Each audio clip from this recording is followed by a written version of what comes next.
से भूचाल मचा दिया था। फतवाओं की यहाँ पे लाइन लग गई थी, लगभग 600 करोड़ रुपए का इन परिणाम है, फिर भी ये सीरत तान कर पूरे देश में घूम रही है। ऐसी महिला शक्ति आंसू परिहार जी को मैं आमंत्रित कर रहा हूं आपके बीच, और मैं सभी से निवेदन करूंगा कि खड़े होकर इनका स्वागत करें।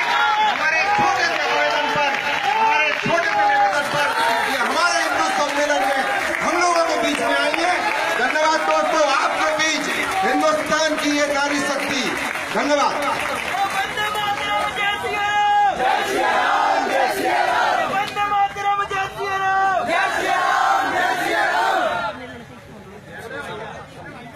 एक बार सभी दोनों हाथों पर करके पहले जय घोष करेंगे, क्योंकि हमारे भारत की धरती में इतने कमजोर नहीं है कि अपने हाथ न उठा सके। पहले तो जय श्री राम बोलेंगे, दोनों हाथों पर कीजिए सबसे पहले जय श्री राम, जय जय श्री राम, जय श्री राम। ओबीसी जी बोलते हैं कि मेरी गर्दन पे छुरी भी रख दो तब भी मैं वंदे मातरम नहीं बोलूंगा। और हम लोग खड़े होके और दोनों हाथ ऊपर करके बोलेंगे। एक बार फिर से खड़े हो जाइए जरा, जिसको अपने देश से प्यार है। वंदे वंदे वंदे। आप लोगों का बहुत बहुत धन्यवाद। बैठ जाइए। सबसे पहले जो लोग नीचे बैठे हैं, कुर्सी पे बैठे हैं, उनको नमन करना चाहूंगी, क्योंकि एक अच्छा वक्ता तभी अच्छा वक्ता होता है जब उसके श्रोता अच्छे होते हैं। आप लोग 100% अच्छे श्रोता हो, तभी हम लोग यहाँ पे आकर अपनी बात आप तक रख पा रहे हैं। आप लोग 100% अच्छे श्रोता हो, इसलिए आपको नमन करना चाहूंगी। मंच पे विराजमान सभी महानुभावों को नमन करते हुए अपनी वाणी को प्रारंभ करना चाहूंगी। वैसे तो कवि नहीं हूँ मैं, लेकिन कोशिश करती हूँ कि हमेशा कविता से ही स्टार्ट करूँ। वैसे तो कवि नहीं हूँ, लेकिन कोशिश करती हूँ कि हमेशा कविता से ही स्टार्ट करूँ। आज की जो 2 लाइनें बोलना चाहूंगी वो इस कार्यक्रम के लिए बोलना चाहूंगी। 2 लाइनें कि मुल्क से जो करते हैं सच्ची वफादारी, उनका अपनों के लिए जीना मरना छूट जाता है। आप लोग देख ही रहे होंगे कि इस प्रोग्राम को सफल बनाने के लिए अपनों के लिए जीना मरना छोड़ दिया है। अपनों का परिवार छोड़ 1 महीने से इस प्रोग्राम को सफल बनाने में लग रहे हैं कि मुल्क से जो करते हैं सच्ची वफादारी, उनका अपनों के लिए जीना मरना छूट जाता है। और जिस माँ का बेटा हो जवानी में शहीद यारो, उस माँ का खाना और पीना छूट जाता है। और गद्दारों का नहीं होता कोई भी करम, और गद्दारों का नहीं होता कोई भी धर्म, इसलिए उनका काश और मदीना छूट जाता है। मैं चाहती तो केवल मदीना बोल सकती थी, लेकिन कन्हैया जैसे गद्दार भी हमारे देश में मौजूद है, इसलिए मैंने काफी बोला है कि गद्दारों का नहीं होता कोई भी धर्म, इसलिए उनका काश और मदीना छूट जाता है। और हिंदुस्तानी बलिदानों का बखान करने में यारो अच्छो अच्छो का पसीना छूट जाता है। बलिदानों का बखान करने में यारो अच्छो अच्छो का पसीना छूट जाता है। मैं एक योग शिक्षिका थी, एक पापा की बेटी थी, बहुत प्यारी। मैं अपने पापा से बहुत प्यार करती हूँ, पैसे से मैं एक योग शिक्षिका थी। लेकिन जब एक लड़की होती है, उसका मन भी करता है कि वो मेहंदी लगाए, पायल पहने, कि मेरा मन भी मचला करता मेहंदी बिंदिया पायल पर, मेरा मन भी मचला करता मेहंदी बिंदिया पायल पर।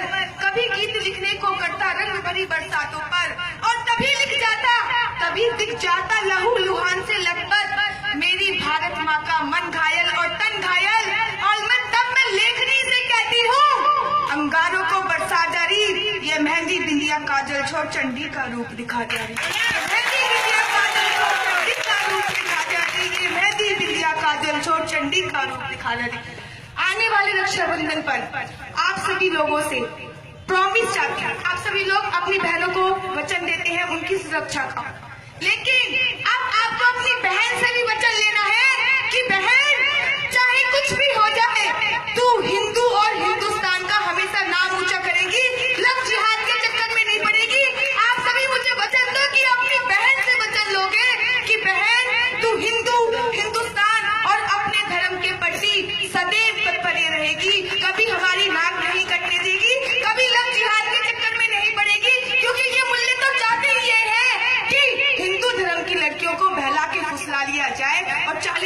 सुअर पैदा कर दिया जाए।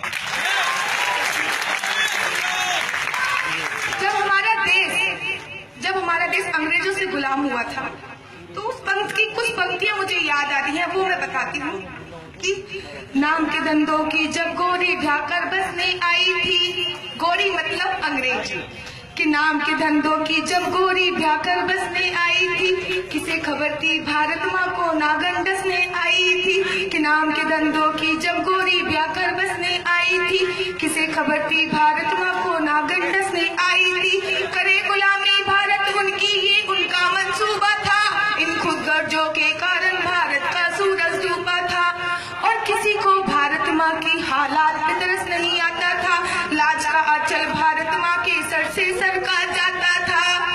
तो एक दिन भारत माँ बोली मैं शर्मिंदा हूँ। आज के मोदी जी और उस टाइम के भगत सिंह क्या बोलते हैं कि एक दिन भारत माँ बोली मैं शर्मिंदा हूँ, तो भगत सिंह यूं बोले माता अभी तलक मैं जिंदा हूँ, भगत सिंह यूं बोले माता अभी तलक मैं जिंदा हूँ। कमी ये नहीं है कि हमारी जनसंख्या कम है, 80% है हम लोग, और वो लोग 20%। लोग मुझसे काफी मैसेज में आके पूछते हैं काम वाम नहीं है क्या तेरे को, जब देख हिंदू मुसलमान में लड़ाई करती रहती है। आई एम डूइंग PhD इन योगा, मैं PhD कर रही हूँ योगा में, और मैं डॉक्टरेट हूँ नेचुरोपैथी में। लेकिन मैंने अक्सर देखा है यहाँ पर भी लोग ज्यादा पढ़े लिखे हो जाते हैं, वहीं पर ये घटनाएं घट जाती है। केरल भारत का सबसे पढ़ा लिखा राज्य है, केरल भारत का सबसे पढ़ा लिखा राज्य है, और दूसरे नंबर पे है बंगाल, जो भारत के सबसे पढ़े लिखे राज्य में आता है, और आज वहीं पे उनकी बहन और बेटियों के बलात्कार हो रहे हैं। ये एक मुख्य कारण है कि पढ़े लिखे लोग बोलते हैं हिंदू मुस्लिम भाई भाई, ये एक मुख्य कारण है जो पढ़े लिखे लोग बोलते हैं हिंदू मुस्लिम भाई भाई। अगर पढ़े लिखे लोग ऐसे होते हैं तो मैं चाहती थी कि मैं PhD यहीं पे छोड़ के अनपढ़ गवार बन जाऊं, हाँ, और मैं सीना से तान के बोल सकूं हाँ मैं अनपढ़ हूँ, हाँ मैं गवार हूँ। अगर अपने देश और धर्म के लिए मुझे अनपढ़ गवार भी बनना पड़ेगा तो मुझे कोई हर्ज नहीं होगा ये कहने में, क्योंकि मेरे खून का एक एक कतरा, मेरी एक एक सांसें मेरे देश और मेरे धर्म की गुलाम है, गुलाम थी और गुलाम हमेशा रहेंगी। एक चीज आप लोगों से और बोलना चाहूंगी, हाथ जोड़ के अनुरोध करना चाहूंगी कि आपके साथ जरूरी नहीं है कि सारे मुसलमान ही खराब हैं। अब मैं आप कहोगे कि दीदी मुसलमान की तारीफ कर रही है, तारीफ तो करूंगी भाई। अब्दुल कलाम जैसे मुसलमान भी भारत में थे जो गीता अपने सीने पे रखकर घूमते थे, अब्दुल कलाम जैसे मुसलमान भी भारत में थे जो गीता अपने सीने में रखकर घूमते थे। ओबीसी जैसे मुसलमान सुअर भी भारत में है जो बोलते हैं कि मेरी गर्दन पर छुरी भी रख दो तब भी मैं वंदे मातरम नहीं बोलूंगा। अबे हिजड़े, जो देश का नहीं हो सका वो धर्म का क्या होगा, जो अपने देश का नहीं हो सका वो धर्म का नहीं हो सकता। और जो हम भी हिंदू हैं, हम भी बोल सकते हैं जय श्री राम, लेकिन जय श्री राम बोलने से पहले हम लोग बोलते हैं जय हिंद, क्योंकि हमारे लिए सर्वोपरि अपना देश है, उसके बाद धर्म है। लेकिन इस्लाम के लोगों के लिए सर्वोपरि उनका धर्म है, 40-40 बच्चे पैदा करना उनका धर्म है। देश कोई मायने नहीं रखता उनके लिए, देश कोई मायने नहीं रखता उनके लिए। ये उन्होंने गंदगी मचा रखी है यहाँ पे, लेकिन उनका साथ कुछ गंदी नाली के जो कीड़े हैं जो हमारे देश के गद्दार हैं वो उनका साथ दे रहे हैं। अकेले 20% लोगों की हिम्मत नहीं है कि वो इतना बड़ा काम कर जाए। अरे 20% लोगों की क्या हिम्मत कि वो 80% लोगों को दबा कर रख दे।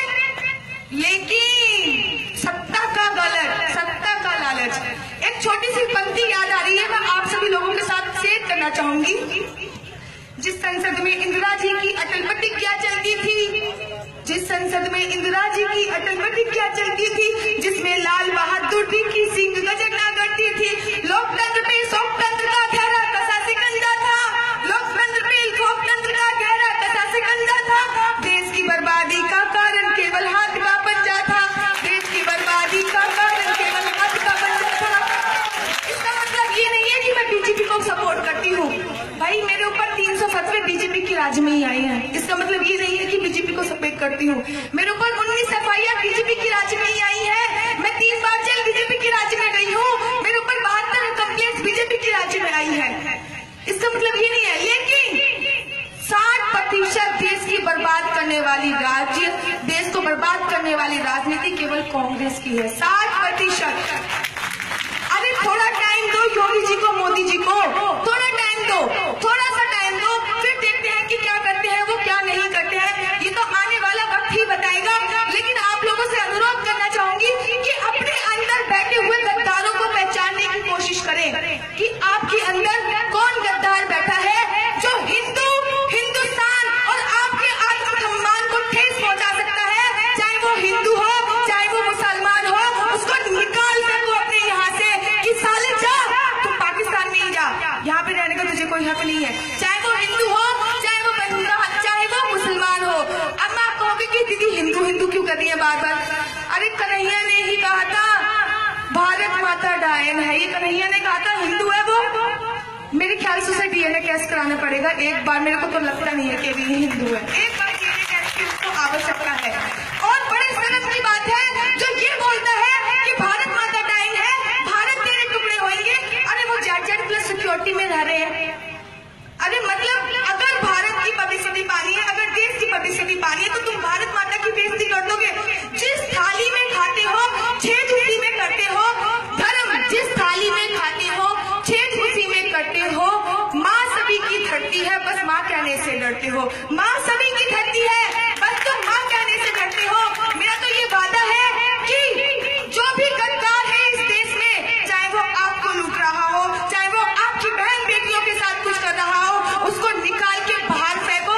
उसका साथ नहीं चाहिए, किसी भी कीमत में उसका साथ नहीं चाहिए। लास्ट में 2 शब्दों के साथ समाप्ति चाहूंगी, केवल 2 शब्दों के साथ। एक चीज और बोलना चाहूंगी, आजकल इतने सारे हिंदू संगठन चल गए, सबके सब पैसे ही मांगते रहते हैं। मैंने ध्यान दिया ही।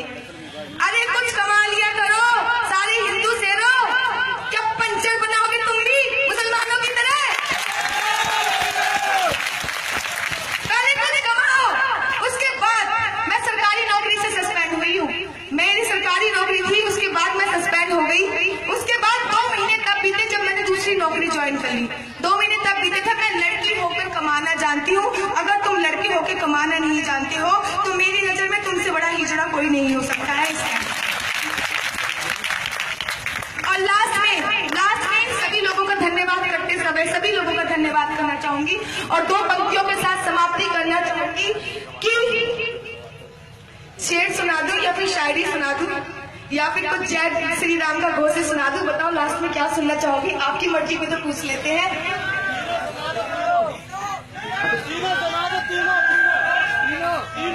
चलो फिर ठीक है, चलो तीनों सुना देते हैं। शेर भी सुनाते हैं। सबसे पहले तो जय श्री राम करेंगे, वो सबसे लास्ट में करेंगे। और एक शेर कि प्यार इखलास को यूं ही न खोने देंगे और हिंद की कोख में नफरत को न बोने देंगे। आग हिंदू राष्ट्र में लगा दी जिसने, हम कभी उसे चैन से सोने न देंगे। और कह दो भारतवासियों से, हमने भी कफन बांध लिया है। अब इस देश में और अत्याचार होने न देंगे, होने न देंगे। एक बार सभी लोग खड़े हो जाइए और क्या बोलेंगे? हम कसम राम की खाते हैं, हम कसम राम की खाते हैं, कसम राम की खाते हैं। छोड़ के बोलना है, मैंने भी माइक छोड़ दी है, बिना माइक के बोलना है आपको। हम कसम राम की खाते हैं। एक ही नारा, एक ही नाम, जय श्री राम, जय श्री राम। बहुत आप सभी लोगों का बहुत धन्यवाद करना चाहूंगी। जय हिंद, जय भारत। एक बार जोरदार तालियों से स्वागत करें बहन आंसू परिहार जी का। धन्यवाद दोस्तों, आप सभी ने कार्यक्रम को सफल बनाया।